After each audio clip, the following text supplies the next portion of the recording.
Assalamualaikum warahmatullahi wabarakatuh. Halo semuanya, kembali lagi di channel Alfarimek. Yap. Oke, ini teman-teman, jadi kesempatan kali ini saya pengen bikin tutorial tentang aplikasi Doto. Jadi kalau kalian pengen tahu gimana caranya untuk keluar atau logout secara aman di akun Doto, nah kalian bisa ikutin aja tutorial kali ini. Oke. Oke teman-teman, tanpa berlama-lama lagi, biar videonya nggak terlalu panjang, kita nggak usah bertele-tele lagi, kita langsung aja buka aplikasi Dotonya. Nah ini kita tungguin sampai kita masuk ke tampilan awal ya teman-teman ya, seperti ini. Kalau sudah muncul di sini ada masukan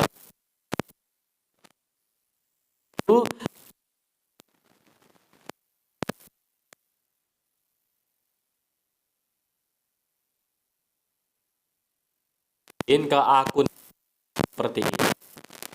Akun nyata ya teman-teman ya, bukan akun demo. Dan kalau kalian pengen ganti akun atau pengen logout ya teman-teman ya, kalian bisa klik aja di bagian bawah. Di situ ada menu atau ikon profil, bisa kalian klik. Nah setelah kalian klik, kalian bisa langsung aja lihat di bagian atas. Di situ ada nama akun dan juga email kalian ya teman-teman ya. Jadi kalau kalian pengen login kembali ke akun kalian ingat-ingat untuk email kalian yang ada di sini. Jadi kalau kalian pengen login kembali, tinggal kalian masukin aja email kalian ya. Nah kalian bisa scroll aja ke bagian bawah sendiri.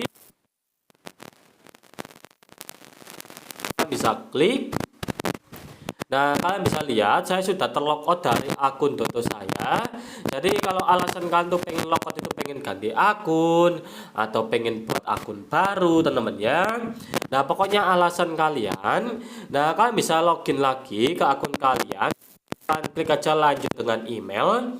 Kalau kalian loginnya itu menggunakan email selain Google ya teman-teman ya. Contohnya seperti email Yahoo, email RU, ataupun email-email yang lainnya. Nah karena saya dulu itu daftarnya itu menggunakan akun Google, jadi saya itu kalau login itu saya harus lanjutkan dengan Google ya teman-teman ya. Jadi seperti itu caranya untuk logout atau keluar dari akun Doto.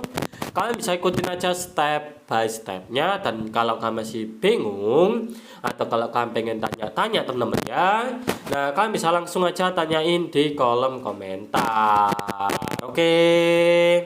Oke teman-teman, sampai jumpa di next video.